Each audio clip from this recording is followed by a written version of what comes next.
ലോകത്തിലെ ഏറ്റവും ഉയരം കൂടിയ കൊടുമുടി.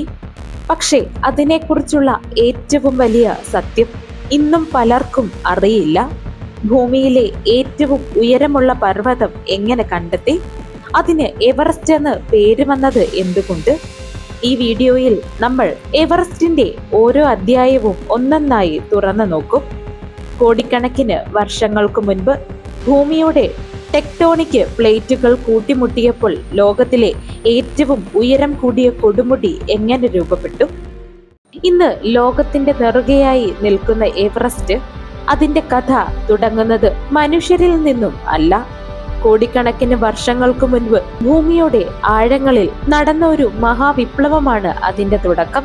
ഏകദേശം 5 മുതൽ 6 കോടി വർഷങ്ങൾക്ക് മുൻപ് തെക്കൻ അർദ്ധഗോളത്തിൽ നിന്ന് അതിവേഗത്തിൽ വടക്കോട്ട് നീങ്ങിയ ഇന്ത്യൻ ടെക്ടോണിക് പ്ലേറ്റ് യുറേഷ്യൻ പ്ലേറ്റുമായി ശക്തമായി കൂട്ടിയിടിച്ചു.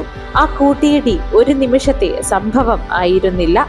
ലക്ഷക്കണക്കിന് വർഷങ്ങൾ നീണ്ടുനിന്ന അതിശയകരമായ ഭൗമ പ്രക്രിയ ആയിരുന്നു. ഈ ഭീമമായ മർദ്ദം മൂലം പുരാതന സമുദ്രത്തിന്റെ അടിത്തട്ടിലുണ്ടായിരുന്ന പാറകളും അവശിഷ്ടങ്ങളും മുകളിലേക്ക് ഉയർന്നു. അങ്ങനെയാണ് ലോകത്തിലെ ഏറ്റവും വലിയ പർവ്വതനിരയായ ഹിമാലയം ജന്മമെടുത്തത്. അതിന്റെ ഏറ്റവും ഉയർന്ന കൊടുമുടിയായി പിന്നീട് ഉയർന്നു വന്നത് മൗണ്ട് എവറസ്റ്റ് ആണ്. അതിശയകരമായ മറ്റൊരു വസ്തുത എന്തെന്നാൽ എവറസ്റ്റ് ഇന്നും പൂർത്തിയായിട്ടില്ല എന്നാണ്. ഇന്നും ഇന്ത്യൻ പ്ലേറ്റ് യുറേഷ്യൻ പ്ലേറ്റിലേക്ക് പതുക്കെ നീങ്ങിക്കൊണ്ടിരിക്കുകയാണ്. അതിന്റെ ഫലമായി ഹിമാലയവും എവറസ്റ്റ് വർഷം തോറും ഏതാനും മില്ലിമീറ്ററുകൾ ഉയർന്നുകൊണ്ട് അഥവാ വളർന്നുകൊണ്ട് ഇരിക്കുന്നു. എന്നാൽ പ്രകൃതി ഒരേ സമയം സൃഷ്ടിക്കുകയും മാറ്റിമറിക്കുകയും ചെയ്യുന്നു. ഈ പ്ലേറ്റുകളുടെ നിരന്തരമായ മർദ്ദം ഹിമാലയൻ മേഖലകളെ ലോകത്തിലെ ഏറ്റവും കൂടുതൽ ഭൂകമ്പ സാധ്യതയുള്ള പ്രദേശങ്ങളിൽ ഒന്നാക്കി മാറ്റിയിരിക്കുന്നു. ശക്തമായ ഭൂകമ്പങ്ങൾ ചിലപ്പോൾ കൊടുമുടിയുടെ ഉയരത്തിൽ ചെറിയ വ്യത്യാസങ്ങൾ വരുത്തുകയും മണ്ണിടിച്ചിലുകളും ഹിമപാതങ്ങളും ഉണ്ടാകുവാൻ കാരണമാക്കുകയും ചെയ്യും. അതുകൊണ്ട് തന്നെ എവറസ്റ്റ് ഒരു നിശ്ചലമായ പർവ്വതമല്ല. ഭൂമിയുടെ ഉള്ളിലെ ശക്തി ഇന്നും രൂപപ്പെടുത്തിക്കൊണ്ടിരിക്കുന്ന ഒരു ജീവിക്കുന്ന ഭൗമശാസ്ത്ര അത്ഭുതമാണിത്. എവറസ്റ്റിനെ ലോകത്തിലെ ഏറ്റവും ഉയരം കൂടിയ കൊടുമുടിയായി ശാസ്ത്രം തിരിച്ചറിഞ്ഞത് ഏതാനും നൂറ്റാണ്ടുകൾക്ക് മുൻപാണ്. എന്നാൽ അതിനും ആയിരക്കണക്കിന് വർഷങ്ങൾക്ക് മുൻപേ ഹിമാലയത്തിന്റെ മടിത്തട്ടിൽ ജീവിച്ചിരുന്ന ജനങ്ങൾക്ക് ഈ മഹാപർവ്വതം വെറുമൊരു മലയായിരുന്നില്ല. അത് ദൈവിക സാന്നിധ്യമുള്ള പ്രതീകമായിരുന്നു. ടിബറ്റുകാർ ഈ കൊടുമുടിയെ ചോമുലുക്മ എന്ന് വിളിച്ചിരുന്നു. അതിനർത്ഥം ലോകത്തിന്റെ മാതൃദേവി അല്ലെങ്കിൽ ദിവ്യമാതാവിന്റെ മല എന്നൊക്കെയാണ്. നേപ്പാളിൽ ഇത് സാഗർമാത എന്ന് വിളിച്ചു. ഈ പേരുകൾ വെറും ഭാഷാ പദങ്ങൾ മാത്രമല്ല, തലമുറകളായി പർവ്വതത്തോടുള്ള ആദരവും ആത്മീയ ബഹുമാനവും ഉൾക്കൊള്ളുന്ന സാംസ്കാരിക പൈതൃകമാണ്.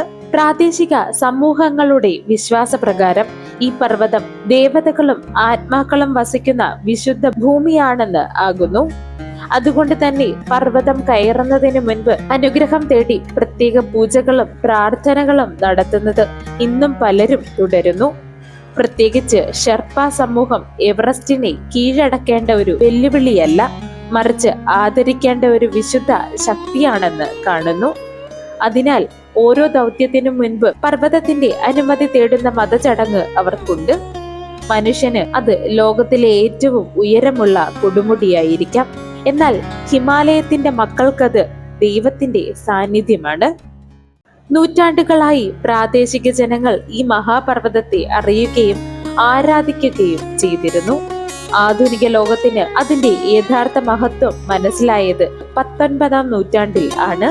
അന്ന് ബ്രിട്ടീഷ് ഭരണകാലത്ത് പ്രവർത്തിച്ചിരുന്ന ട്രിഗണോമെട്രിക്കൽ സർവേ ഓഫ് ഇന്ത്യ എന്ന അതിമഹത്തായ ഭൗമശാസ്ത്ര ദൗത്യം ഇന്ത്യൻ ഉപഭൂഖണ്ഡത്തിന്റെ കൃത്യമായ ഭൂപടം തയ്യാറാക്കുവാൻ ആരംഭിച്ചു. GPS ഉപഗ്രഹങ്ങൾ, ഡ്രോണുകൾ എന്നിവയൊന്നും ഉണ്ടായിരുന്നില്ലാത്ത കാലത്ത് ശാസ്ത്രജ്ഞന്മാരും സർവേയർമാരും തിയോഡലൈറ്റുകൾ, അളവ് ചങ്ങലകൾ, ത്രികോണമിതികളുടെ കണക്കുകൂട്ടലുകൾ എന്നിവ ഉപയോഗിച്ചാണ് കിലോമീറ്റർ അകലെയുള്ള കൊടുമുടിയുടെ ഉയരം കണ്ടെത്തിയത്. നേപ്പാളിലേക്ക് പ്രവേശിക്കുവാൻ അനുമതിയില്ലായിരുന്ന കാലത്ത് അവർ ഇന്നത്തെ ഇന്ത്യയുടെ അതിർത്തിക്കുള്ളിലെ പല നിരീക്ഷണ കേന്ദ്രങ്ങളിൽ നിന്നും അളവുകൾ ശേഖരിച്ചു. ഈ കണക്കുകൾ തമ്മിൽ താരതമ്യം ചെയ്തപ്പോൾ അന്ന് വരെ അറിയപ്പെട്ടിരുന്ന എല്ലാ കൊടുമുടികളെയും മറികടന്ന് ഒരു അജ്ഞാത പർവ്വതം ലോകത്തിലെ ഏറ്റവും ഉയരമുള്ളതായി അവർ കണ്ടെത്തി. സർവേ രേഖകളിൽ അതിന് താൽക്കാലികമായ ഒരു പേര് നൽകി. അതിന്റെ പേരാകുന്നു പീക്ക് 15. നിരവധി വർഷത്തെ നിരീക്ഷണങ്ങളും കൃത്യമായ ഗണിത പരിശോധനകളും പൂർത്തിയാക്കിയപ്പോൾ ഈ പർവ്വതത്തിന്റെ ഉയരം ഏകദേശം 29,002 ആണെന്ന് പ്രഖ്യാപിക്കപ്പെട്ടു. ആ കാലഘട്ടത്തിൽ അത് ലോകത്തെ അത്ഭുതപ്പെടുത്തിയ ഒരു ശാസ്ത്ര നേട്ടമായിരുന്നു. ഒരു കൊടുമുടിയെ നേരിട്ട് കയറാതെ അതിന്റെ കിലോമീറ്ററുകൾ പരിശോധിച്ച് ഭൂമിയിലെ ഏറ്റവും ഉയരമുള്ള പർവ്വതത്തെ തിരിച്ചറിഞ്ഞു. മനുഷ്യ ചരിത്രത്തിലെ ഏറ്റവും ശ്രദ്ധേയമായ സർവേ വിജയങ്ങളിൽ ഒന്നായിരുന്നു ഇത്. ലോകത്തിലെ ഏറ്റവും ഉയരമുള്ള കൊടുമുടിക്ക് ഇന്ന് എല്ലാവർക്കും പരിചിതമായ മൗണ്ട് എവറസ്റ്റ് എന്ന പേര് നൽകിയത് എങ്ങനെയാണ്? എന്നാൽ അതിശയകരമായ കാര്യം, ഈ പേര് കൊടുമുടിയുടെ പ്രാദേശിക ചരിത്രത്തിൽ നിന്നോ സംസ്കാരത്തിൽ നിന്നോ ഉണ്ടായതല്ല. പീക്ക് 15 എന്ന് ലോകത്തിലെ ഏറ്റവും ഉയരം കൂടിയ കൊടുമുടി, അത് സ്ഥിരീകരിച്ച ശേഷം അതിന് ഔദ്യോഗികമായ ഒരു പേര് നൽകേണ്ട സാഹചര്യം ഉണ്ടായി. അന്നത്തെ ബ്രിട്ടീഷ് സർവേ ഓഫ് ഇന്ത്യയുടെ സർവേയർ ജനറൽ ആയിരുന്ന ആൻഡ്രൂ വു തന്റെ മുൻഗാമിയും ഇന്ത്യയുടെ സർവേയർ ജനറലുമായിരുന്ന സർ ജോർജ് എവറസ്റ്റിന്റെ പേരാണ് കൊടുമുടിക്ക് നിർദ്ദേശിച്ചത്. ഒടുവിൽ 1865 റോയൽ ജോഗ്രഫിക്കൽ സൊസൈറ്റി ഈ നിർദ്ദേശം ഔദ്യോഗികമായി അംഗീകരിച്ചു. അങ്ങനെ പ്രാദേശിക ജനത നൂറ്റാണ്ടുകളായി സ്വന്തം വിശുദ്ധ നാമങ്ങളിൽ വിളിച്ചിരുന്ന കൊടുമുടി വേൾഡ് മാപ്പിൽ മൗണ്ട് എവറസ്റ്റ് എന്ന് എഴുതപ്പെട്ടു. ലോകത്തിലെ ഏറ്റവും ഉയരമുള്ള കൊടുമുടിയാണെന്ന തിരിച്ചറിവ് അതിന്റെ നെറുകയിലെത്തുക എന്ന മനുഷ്യരാശിയുടെ ഏറ്റവും വലിയ സാഹസിക സ്വപ്നമായി മാറി. എന്നാൽ 1920 മുതൽ 1950 വരെയുള്ള കാലഘട്ടം വിജയങ്ങളുടെ കഥയല്ല, മറിച്ച് ധൈര്യത്തിന്റെയും പരാജയങ്ങളുടെയും ത്യാഗത്തിന്റെയും ചരിത്രമായിരുന്നു. ആ കാലത്ത് നേപ്പാൾ വിദേശികൾക്ക് എവറസ്റ്റിലേക്കുള്ള പ്രവേശനം അനുവദിച്ചിരുന്നില്ല. അതിനാൽ ആദ്യകാല ദൗത്യങ്ങൾ ടിബറ്റിലൂടെ ആയിരുന്നു. എന്നാൽ ഇന്ന് ലഭ്യമായ ആധുനിക ഉപകരണങ്ങളോ കൃത്യമായ കാലാവസ്ഥാ പ്രവചനങ്ങളോ ഭാരം കുറഞ്ഞ പ്രത്യേക വസ്ത്രങ്ങളോ ശക്തമായ ആശയവിനിമയ സംവിധാനങ്ങളോ അന്നുണ്ടായിരുന്നില്ല. മഞ്ഞുകാറ്റും മാരകമായ തണുപ്പും അപകടകരമായ ഹിമപാളികളും ഓക്സിജന്റെ കുറവുമായിരുന്നു ഓരോ ചുവടിലും കാത്തിരുന്നത്. പല പര്യവേഷകരും അധികം ഓക്സിജൻ ഉപയോഗിക്കാതെ തന്നെ കൊടുമുടി കീഴടക്കുവാൻ ശ്രമിച്ചു. കാരണമന്ന് ഓക്സിജൻ സിലിണ്ടറുകളുടെ സുരക്ഷയും പ്രയോജനവും സംബന്ധിച്ച് വലിയ അഭിപ്രായ വ്യത്യാസങ്ങൾ നിലനിന്നിരുന്നു. എന്നാൽ 8000 മീറ്ററിന് മുകളിലുള്ള ഡെത്ത് സോൺ മനുഷ്യന് എത്രമാത്രം ക്രൂരമായിരുന്നുവെന്ന് അവർ സ്വന്തം അനുഭവങ്ങളിലൂടെ മനസ്സിലാക്കി തന്നു. ക്ഷീണം, ഓക്സിജന്റെ ക്ഷാമം, തലച്ചോറിന്റെയും ശ്വാസകോശത്തിന്റെയും ഗുരുതരമായ പ്രശ്നങ്ങൾ, അപ്രതീക്ഷിതമായ മഞ്ഞുവീഴ്ച, കൊടുങ്കാറ്റുകൾ എന്നിവ ദൗത്യങ്ങൾ അവസാനിക്കുന്ന നിമിഷം പരാജയപ്പെടുത്തി. ചില പര്യവേഷകർ ജീവൻ പോലും നഷ്ടപ്പെടുത്തി. എന്നിരുന്നാലും ഓരോ പരാജയവും അടുത്ത തലമുറയ്ക്ക് പുതിയ പാഠങ്ങൾ നൽകി. സുരക്ഷിതമായ വഴികൾ കണ്ടെത്തുന്നതിലും മലകയറ്റ സാങ്കേതിക വിദ്യകൾ മെച്ചപ്പെടുത്തുന്നതിലും ഉയർന്ന പ്രദേശങ്ങളിൽ മനുഷ്യൻ എങ്ങനെ അതിജീവിക്കണമെന്നും ഈ കാലത്ത് നമ്മൾ മനസ്സിലാക്കി. അതുകൊണ്ട് തന്നെ എവറസ്റ്റിന്റെ ചരിത്രത്തിൽ ഈ കാലഘട്ടം വിജയത്തിന്റെ മുന്നൊരുക്കത്തിന് മുൻപുള്ള കാലമായിരുന്നു. എവറസ്റ്റിന്റെ ചരിത്രത്തിൽ ഇന്നും ഉത്തരം കിട്ടാത്ത ഏറ്റവും വലിയ ചോദ്യങ്ങളിൽ ഒന്നുണ്ട്. എവറസ്റ്റ് കീഴടക്കിയ ആദ്യ വ്യക്തി ആരായിരുന്നുവെന്ന്. ഈ ചോദ്യത്തിന്റെ കേന്ദ്രത്തിൽ നിൽക്കുന്ന പേരാണ് ജോർജ് മല്ലോറി. എന്തിനാണ് നിങ്ങൾ എവറസ്റ്റ് കയറാൻ ആഗ്രഹിക്കുന്നത് എന്ന് അദ്ദേഹത്തോട് ചോദിച്ചപ്പോൾ അദ്ദേഹം നൽകിയ മറുപടി ചരിത്രത്തിൽ ഇടം നേടി. Because it is there. വെറും 4 വാക്കുകൾ. എന്നാൽ മനുഷ്യന്റെ സാഹസിക മനോഭാവത്തെ നിർവചിച്ച വാക്കുകൾ 1924 ജോർജ് മല്ലോറിയും ആൻഡ്രൂ ഐർവിനും ചേർന്ന് ആരംഭിച്ചു. ആ ഘട്ടത്തിൽ മേഘങ്ങൾക്കിടയിലൂടെ അവർ മുകളിലേക്ക് കയറുന്നത് ബൈനോക്കുലറിൽ കൂടെ അവസാനമായി കണ്ടു ഭൂമിയിൽ നിൽക്കുന്നവർ. അതിനുശേഷം അവർ രണ്ടുപേരും ഭൂമിയിൽ നിന്നും അപ്രത്യക്ഷരായി. അവർ കൊടുമുടിയിൽ എത്തിയിരുന്നു, അതോ അതിനു മുൻപ് അവർ മരണപ്പെട്ടോ? ഈ ചോദ്യത്തിന് ഇന്നും വ്യക്തമായ ഉത്തരമില്ല. 1999 ഏകദേശം 75 വർഷങ്ങൾക്ക് ശേഷം മഞ്ഞിൽ ഉറഞ്ഞുകിടന്ന നിലയിൽ ജോർജ് മല്ലോറയുടെ മൃതദേഹം കണ്ടെത്തി. പക്ഷേ അദ്ദേഹത്തിന്റെ സഹയാത്രികനായ ആൻഡ്രൂവിന്റെ മൃതദേഹം ഇന്ന് വരെ കണ്ടെത്തിയിട്ടില്ല. അവർ കൈവശം കൊണ്ടുപോയിരുന്ന ക്യാമറയോ കണ്ടെത്താനായില്ല. ചരിത്രകാരന്മാരുടെ വിശ്വാസമനുസരിച്ച് ആ ക്യാമറ ഒരിക്കൽ കണ്ടെത്തിയാൽ അതിനുള്ളിലെ ഫിലിം ലോകത്തിലെ ഏറ്റവും വലിയ പർവ്വതാരോഹണ രഹസ്യത്തിന് മറുപടി പറയും എന്നാണ്. എവറസ്റ്റിലെ ഏറ്റവും ഭയാനകമായ പ്രദേശം കൊടുമുടിയല്ല, അതിന്റെ അടുത്തേക്ക് എത്തുന്നതിന് തൊട്ടു മുൻപുള്ള ഭാഗമാണ്. സമുദ്രനിരപ്പിൽ നിന്നും ഏകദേശം 8000 മീറ്ററിന് മുകളിലുള്ള ഈ മേഖല ഡെത്ത് സോൺ എന്ന് വിളിക്കുന്നു. ആ പേര് വെറുതെയല്ല. അവിടെ ഓക്സിജന്റെ ലഭ്യത സമുദ്രനിരപ്പിനേക്കാൾ വളരെ കുറവായതിനാൽ മനുഷ്യ ശരീരത്തിന് ആവശ്യമായ അളവിലുള്ള ഓക്സിജൻ കിട്ടില്ല. ഓരോ ശ്വാസവും ഓരോ പോരാട്ടമായിരുന്നു. ശരീരത്തിലെ പേശികൾ ക്ഷയിക്കുകയും ഓരോ ചുവടുകളും അസാധാരണമായി ഭാരം അനുഭവിക്കുന്നതായി തോന്നുകയും ചെയ്യും. ഓക്സിജൻ കുറയുമ്പോൾ മസ്തിഷ്കത്തിന്റെ പ്രവർത്തനത്തെ ബാധിക്കും. ശരിയായ തീരുമാനം എടുക്കാനുള്ള കഴിവ് കുറഞ്ഞു പോകും. ശ്രദ്ധയും ഓർമ്മയും തകരും. ചിലർക്ക് യാഥാർത്ഥ്യവും ഭ്രമവും തമ്മിലുള്ള വ്യത്യാസം പോലും തിരിച്ചറിയുവാൻ കഴിയാത്ത അവസ്ഥയുണ്ടാകും.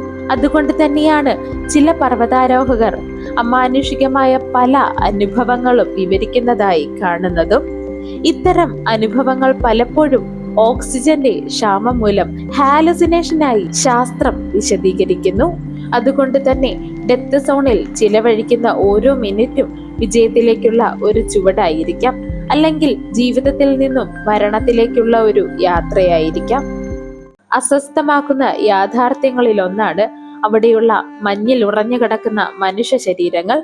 അതിശൈത്യവും വരണ്ട അന്തരീക്ഷവും കാരണം പല മൃതദേഹങ്ങളും പതിറ്റാണ്ടുകളോളം ജീർണിക്കാതെ കിടക്കുന്നു. അതുകൊണ്ട് തന്നെ ചിലർ മല കയറുന്നവർക്കുള്ള ദുഃഖകരമായ ലാൻഡ് മാർക്കുകൾ ആകും. അവയിൽ ഏറ്റവും പ്രശസ്തമായ പേരാണ് ഗ്രീൻ ബൂട്ട്സ്.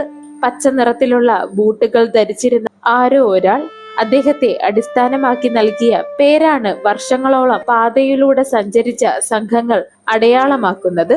മറ്റൊരു ശ്രദ്ധേയമായ സ്ലീപ്പിംഗ് ബ്യൂട്ടി അമേരിക്കയിലെ ഒരു മലകയറ്റക്കാരിയായിരുന്നു അവർ. അങ്ങനെ നീളുന്നു അവ. എവറസ്റ്റിന്റെ ചരിത്രത്തിൽ ഇന്ത്യയുടെ പങ്ക് വെറും അയൽരാജ്യത്തിൻ്റെത് മാത്രമല്ല, ധൈര്യത്തിന്റെയും അർപ്പണബോധത്തിന്റെയും കഥ കൂടിയാണ്. ലോകത്തിലെ ഏറ്റവും ഉയരമുള്ള കൊടുമുടി കീഴടക്കാൻ ഇന്ത്യൻ പർവ്വതാരോഹകരും പതിറ്റാണ്ടുകളായി ശ്രമിക്കുന്നു. അതിൽ 1965 MS കോഹ്ലിയുടെ നേതൃത്വത്തിലുള്ള ഇന്ത്യൻ ദൗത്യം ചരിത്രം സൃഷ്ടിച്ചു.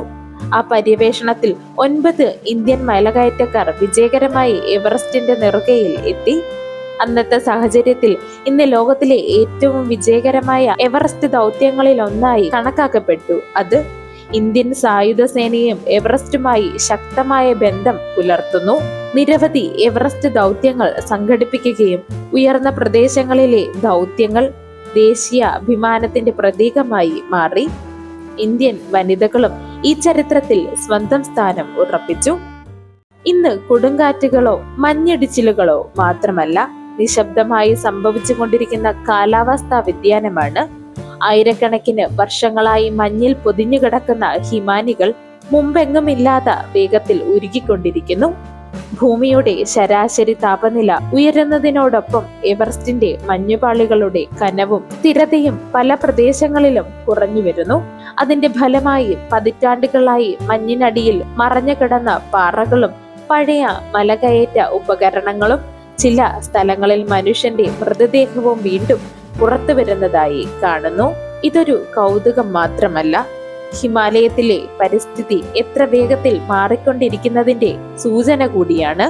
അതോടൊപ്പം ഉരുകുന്ന മഞ്ഞ് അപകടങ്ങൾക്കും വഴിയൊരുക്കും. ഓരോ വിജയകരമായ കയറ്റത്തിന് പിന്നിൽ നീണ്ടു നിൽക്കുന്ന പരിശീലനം മാത്രമല്ല, ത്യാഗവും അചഞ്ചലമായ മനക്കരുത്തും ചിലപ്പോൾ ജീവൻ പോലും പണയം വെച്ച മനുഷ്യന്റെ കഥകളുമുണ്ട്. അതുകൊണ്ട് തന്നെ എവറസ്റ്റ് വെറും പാറയുടെ കഥയല്ല, അല്ലെങ്കിൽ ഒരു പർവ്വതത്തിന്റെ കഥയല്ല. പ്രകൃതിയുടെ ശക്തിയെയും മനുഷ്യന്റെ അടങ്ങാത്ത അന്വേഷണ വീര്യത്തിന്റെയും കഥയാണ്. ലോകത്തിലെ ഏറ്റവും ഉയരം കൂടിയ കൊടുമുടിയുടെ കഥ അല്ലെങ്കിൽ ചരിത്രം നിങ്ങൾക്ക് ഇഷ്ടമായാൽ വീഡിയോ ലൈക്ക് ചെയ്യുക. നിങ്ങളുടെ അഭിപ്രായങ്ങൾ കമന്റ് ബോക്സിൽ അറിയിക്കുക. ഇത്തരത്തിലുള്ള വീഡിയോകൾക്കായി ചാനൽ സബ്സ്ക്രൈബ് ചെയ്ത് കൂടെ കൂടുക.